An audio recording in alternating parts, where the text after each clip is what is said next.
Ei, gente, bem-vindos a mais um Beleza no Comum. Aqui, Priscila, é um prazer sempre saber que eu posso estar aqui com vocês toda semana, conversando sobre um assunto que diz respeito à sua vida e à minha vida. No programa de hoje, nós vamos trazer um assunto muito sério, importante e que você não pode perder. Nós vamos falar sobre racismo hoje. E esse assunto, nesse dia de Natal, ele é muito importante porque permeia o amor, permeia o diálogo e o discurso do amor.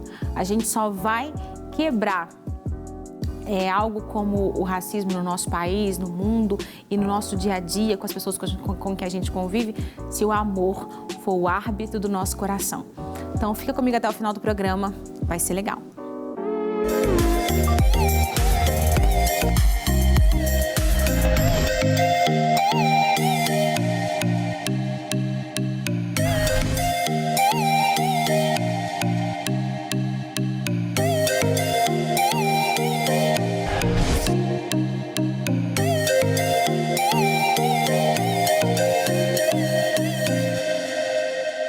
Bom, a gente vai começar com a nossa reflexão de todos os programas e eu queria ler um trecho hoje do Nelson Mandela. Ele fala o seguinte: ninguém nasce odiando outra pessoa pela cor de sua pele, por sua origem ou ainda por sua religião.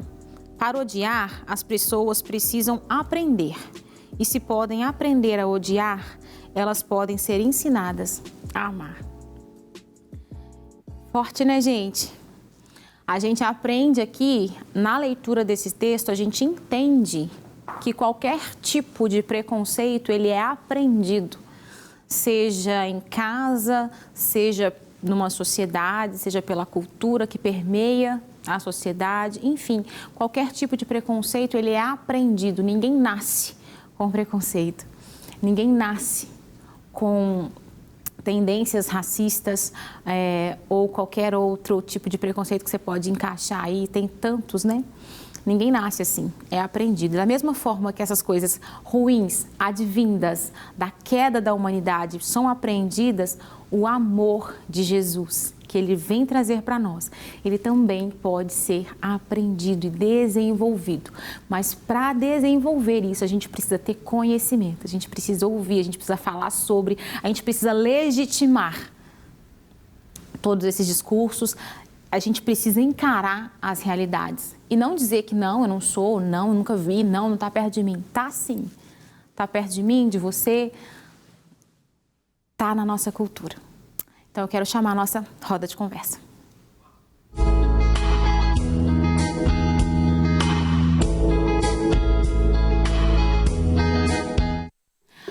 Voltamos aqui então e eu trouxe convidados especiais demais para a nossa roda de conversa hoje. Tem uma participação remota também, porque quando o papo é muito importante, a gente tem que chamar muita gente boa para falar sobre. Vou começar apresentando vocês, que não é novidade, quem está aqui à minha direita, o nosso pastor querido Rafael Valente. Obrigada, Rafa, pela sua presença. Eu agradeço, sempre bom estar aqui e ainda mais um privilégio poder partilhar desse assunto, dessa temática com vocês. Flora, queridíssima, que faz parte do projeto Agostinhas. Flora, eu não sei falar direito, Nigunga? Ngunga. Ngunga. Flora Ngunga. Ela faz parte do projeto Agostinhas e veio somar aqui a nossa roda de conversa. Também quem está aqui comigo é a Ana Azevedo. Ana, bem-vinda, viu? Obrigada, viu? Uma honra poder participar e falar desse assunto tão importante. Muito mesmo. Flora, obrigada pela sua presença também. Eu fui chamando a Ana. Muito obrigada, viu? Tenho um privilégio de ter você aqui. Eu agradeço, é uma honra. Gente, a Flora e a Ana fazem parte do projeto Agostinhas. São 7 mulheres, né, Flora? Somos 7. Espalhadas pelo Brasil e também tem uma no exterior, é isso?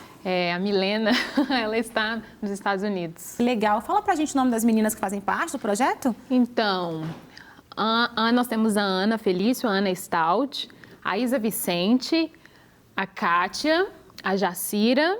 Estou esquecendo alguém, Ana? Não, né? Isso. Olha, gente, quando eu estava conversando com a Flora antes para entender como que surgiu o projeto, né, Flora? E sabe quando Deus ele faz as coisas acontecerem? Resumidamente aqui, nós vamos ter um programa para falar só sobre o Projeto Agostinhas, mas só para vocês entenderem, quando Deus faz e quer unir pessoas com um propósito, é Ele que faz. É mais ou menos assim, né, Flora?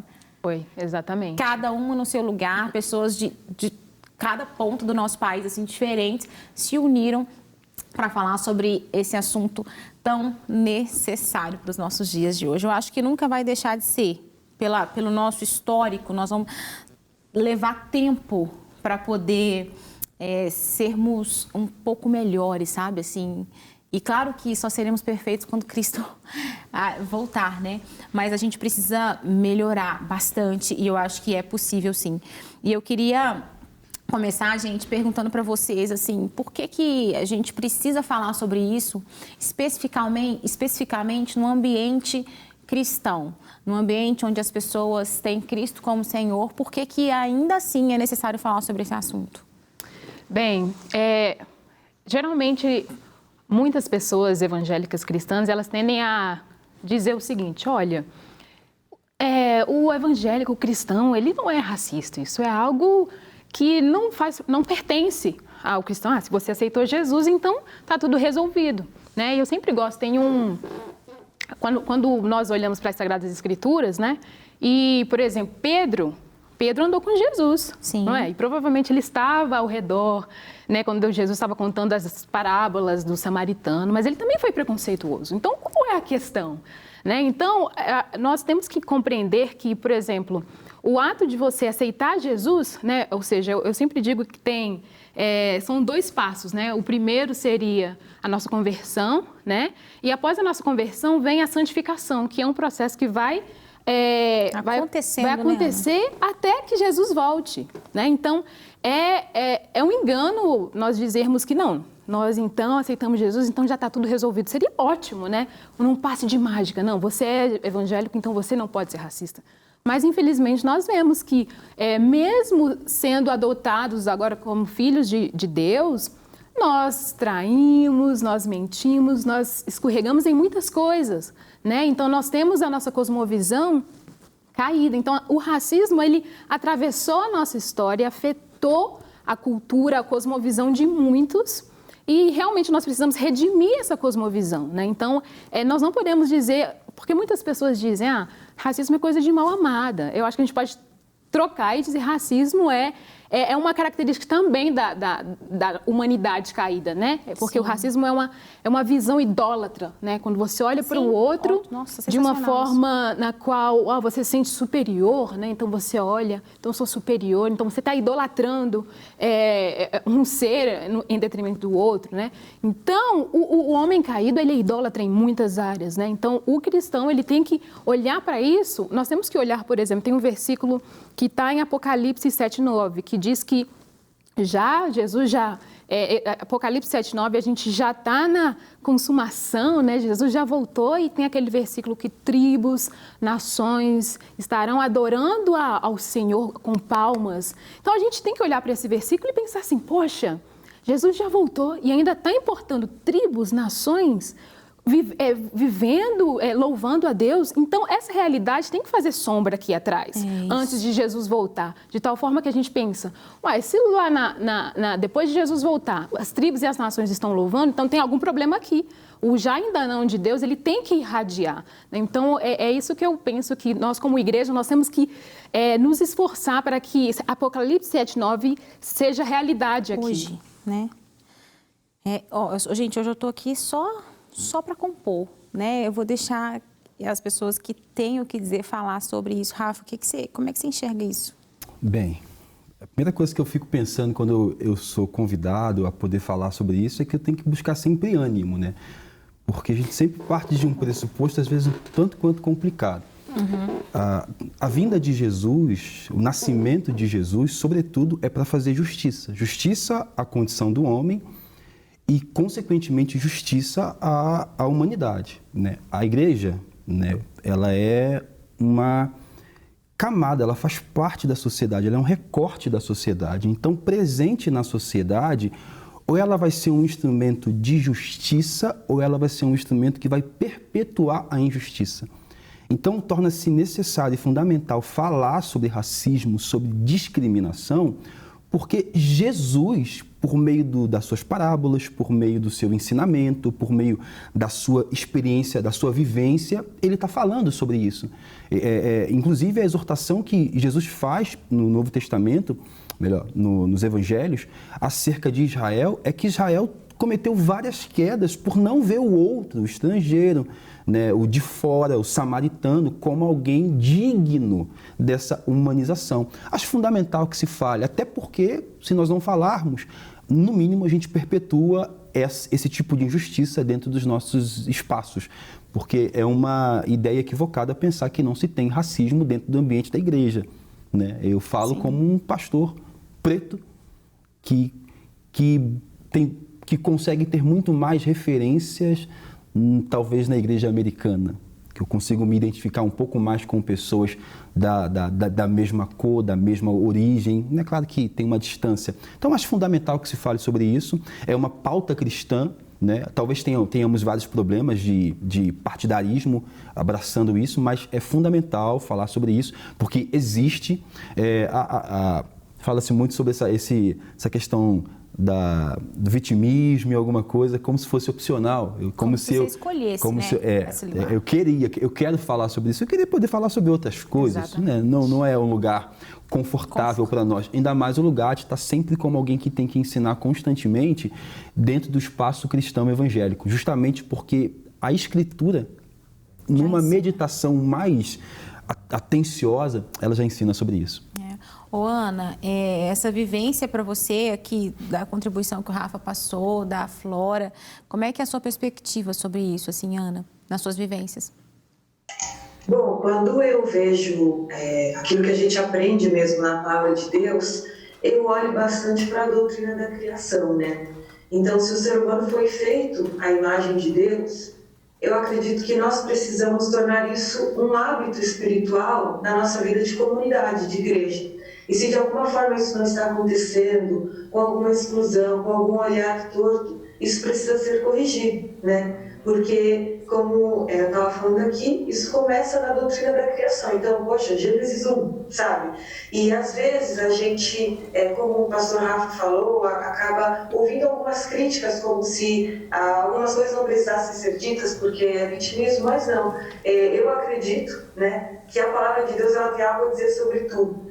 E a palavra de Deus tem algo a dizer sobre o racismo e na nossa igreja, né, como que a gente realmente faz com que a doutrina da criação ela se torne algo prático na nossa vida. E eu vejo bastante isso como objetivo, sabe, assim, das nossas conversas, das nossas reflexões.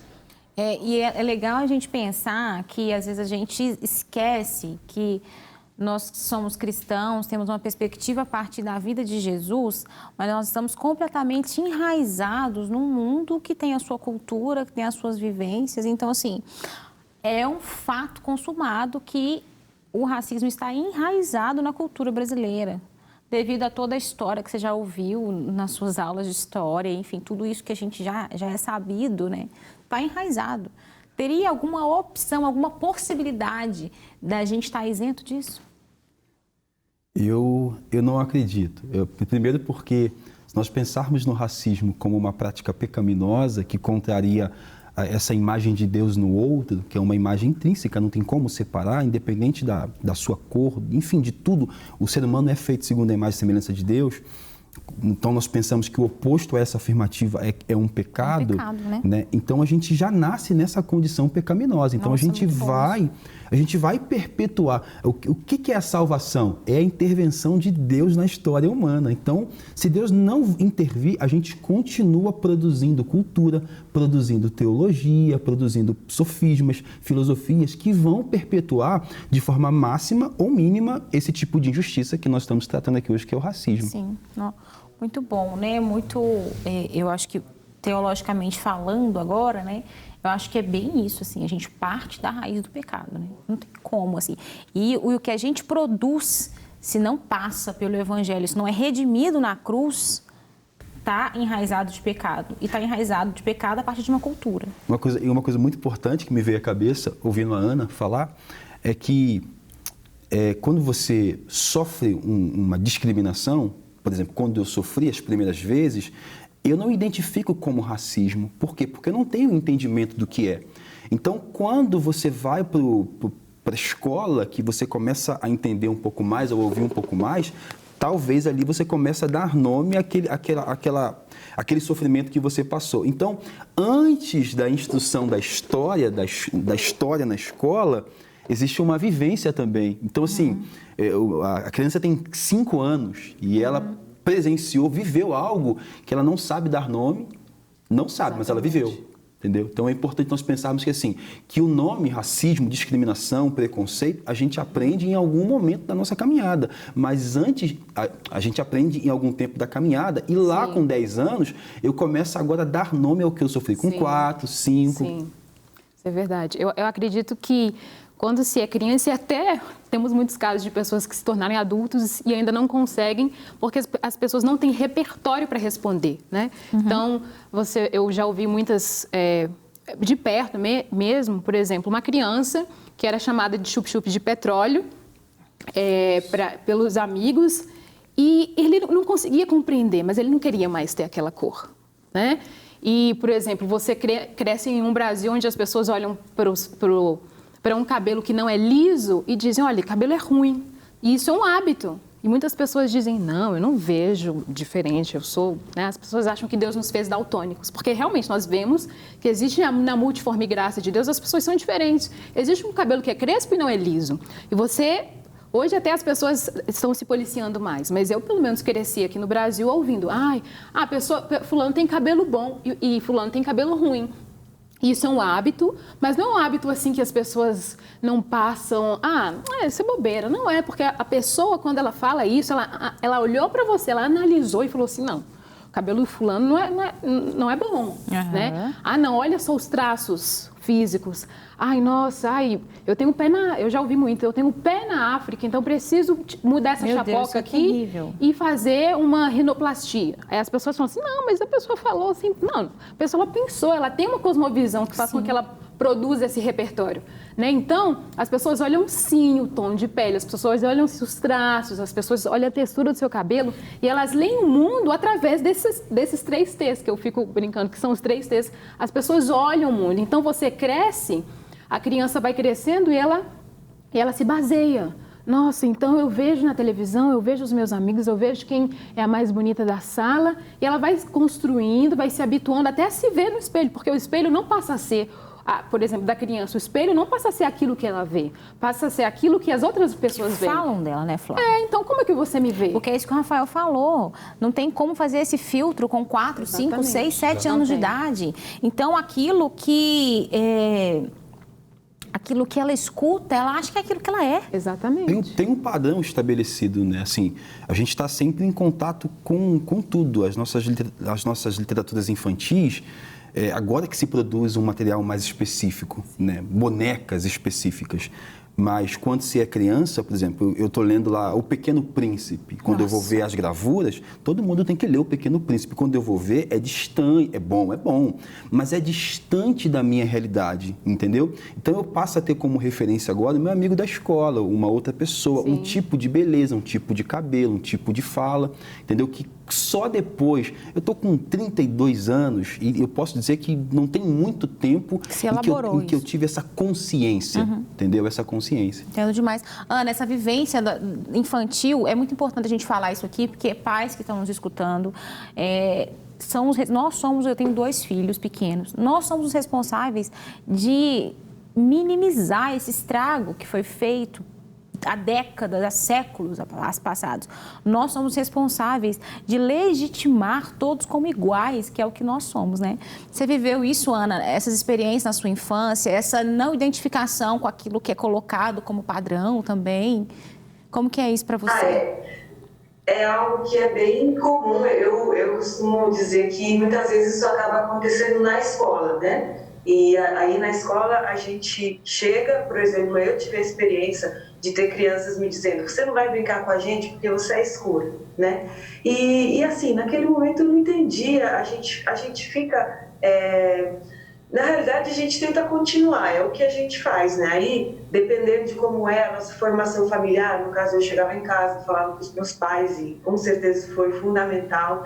E por isso que a Flora falou bastante de cosmovisão, eu gosto também da concepção de imaginação social, que é uma concepção do sociólogo Charles Taylor, e ele fala que realmente nós somos criados dentro dessa imaginação social, esse imaginário social, e isso tem a ver, cosmovisão tem a ver com ideias e pensamentos, e esse imaginário social a gente junta isso com imagens, com uma estética. E muitas vezes a criança, ela está lá e ela nem percebe por que ela se olha no espelho e não acha... E o que acontece? Isso é tão profundo porque que a gente acaba não gostando do nosso cabelo, não gostando de uma coisa ou de outra. E isso precisa realmente vir de uma educação totalmente intencional, sabe? Hoje, como o Rafa falou, a gente tem muitos desenhos e graças a Deus, né? As coisas estão mudando. Enfim, mas ainda bem é uma coisa devagarzinho que está acontecendo e que nós que somos adultos agora, a gente está voltando para trás, revisitando nosso passado e falando, bom, esse pensamento que eu mesma tinha a respeito de mim mesma não é legal. E aí é uma cura, né, que vai acontecendo com Deus. Legal.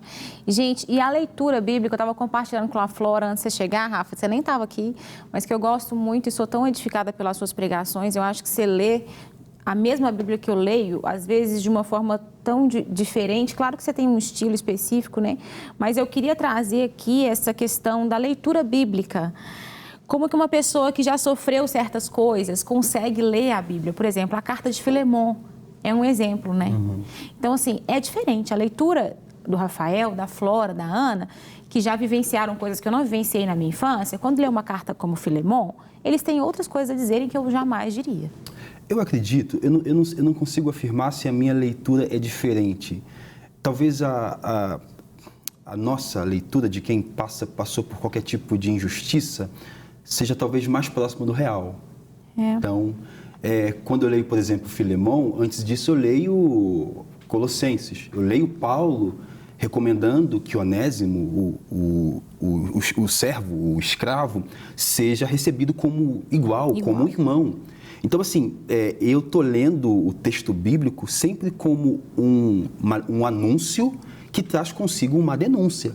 Né? A Bíblia ela é um livro que está contando, é um relato histórico que está contando sobre uma sociedade que peca. Então, eu não posso também achar que eu estou lendo um livro que Deus está se movendo no perfeito. Deus está se movendo na narrativa bíblica em meio à imperfeição. Em meio ao pecado, né? Em meio à imperfeição dos homens. E o mais chocante é que na narrativa bíblica, Deus está se movendo em meio à imperfeição do seu próprio povo, que é convidado a ser instrumento de justiça para os demais povos. A intenção de Israel não é falar assim, nós somos privilegiados, estamos aqui na nossa jactância. Não, não, não. A intenção é que a partir de vocês, Deus comece a realizar o que Apocalipse vai dizer sobre toda a gente de língua, tribo, raça e nação.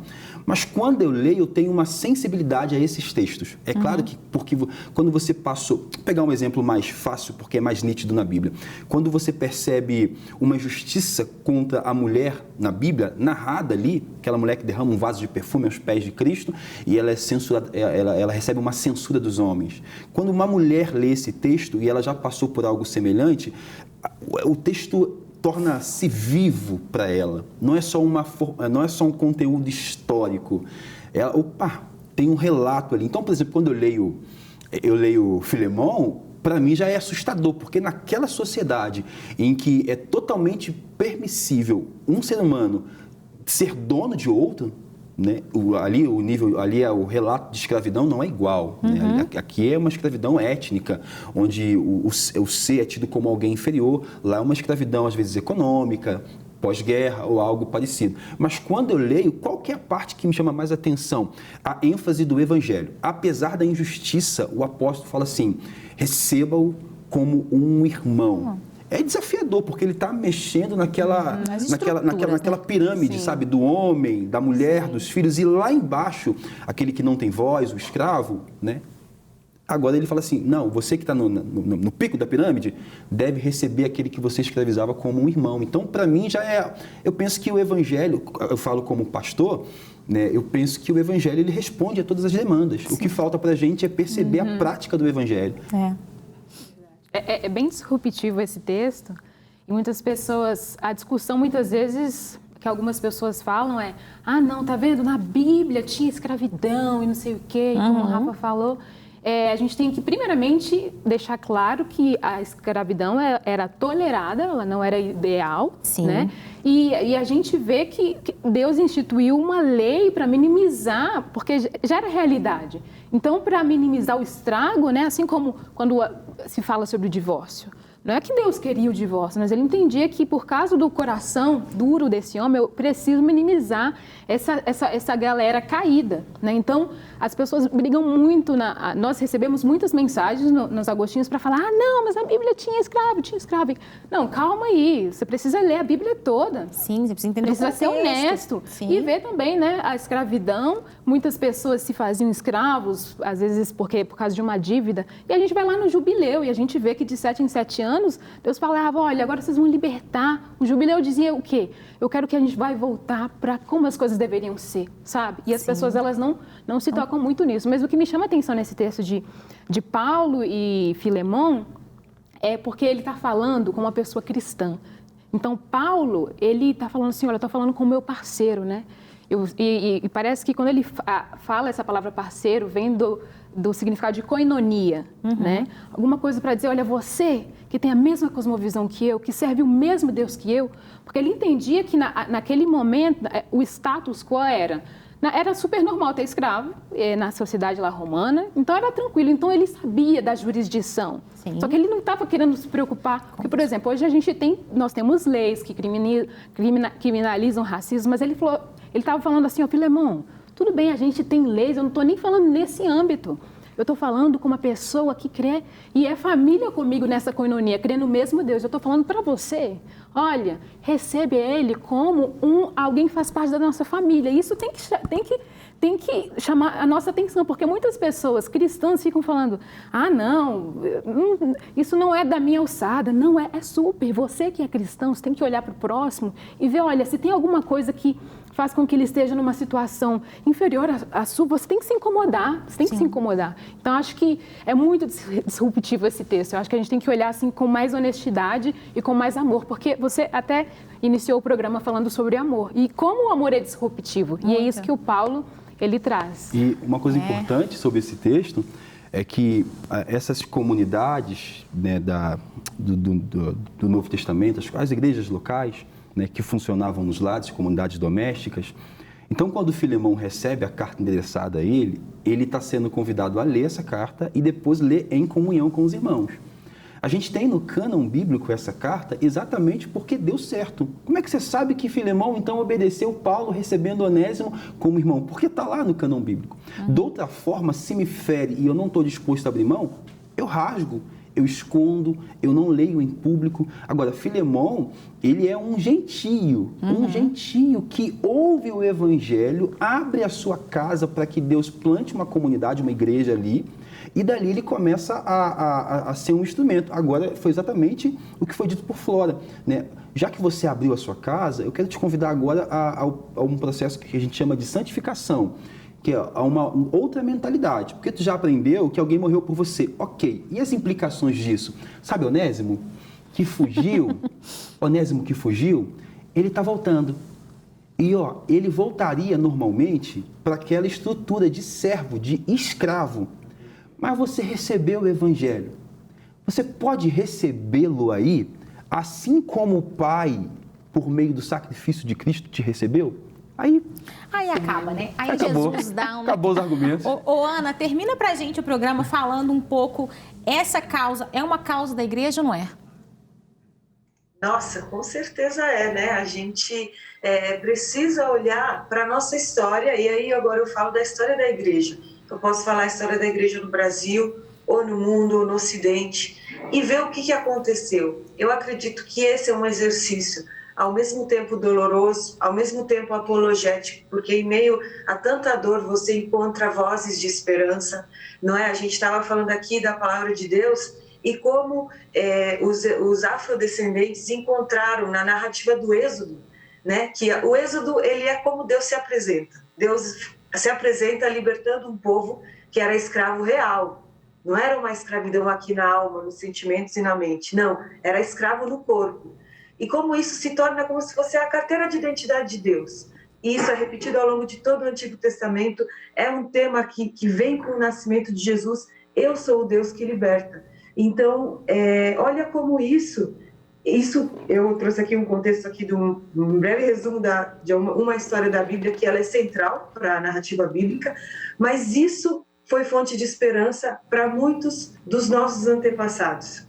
Então, olha como os próprios cristãos elaboraram essas passagens de Filemão, de Êxodo, e a gente pode olhar para isso e encontrar esperança. Então, eu vejo que a igreja pode sim olhar para o seu passado, olhar para aquilo que não deu tão certo assim, olhar para aquilo que deu certo, e a gente pode, então, prosseguir, né, na nossa caminhada com um caminho a trilhar. Bom, é isso. Eu só posso dizer, é isso. Obrigada, Flora, Rafa, Ana, que você receba essa mensagem nesse dia 25 de dezembro. Um Feliz Natal para você, para sua família, que o amor de Jesus transborde no seu coração. Hoje eu estou vestindo a Capri, como sempre, eu quero agradecer pela parceria. Está aparecendo no Instagram deles aí, roupas maravilhosas sempre, para poder deixar você, mulher, mais bonita. Até o nosso próximo Beleza no Comum.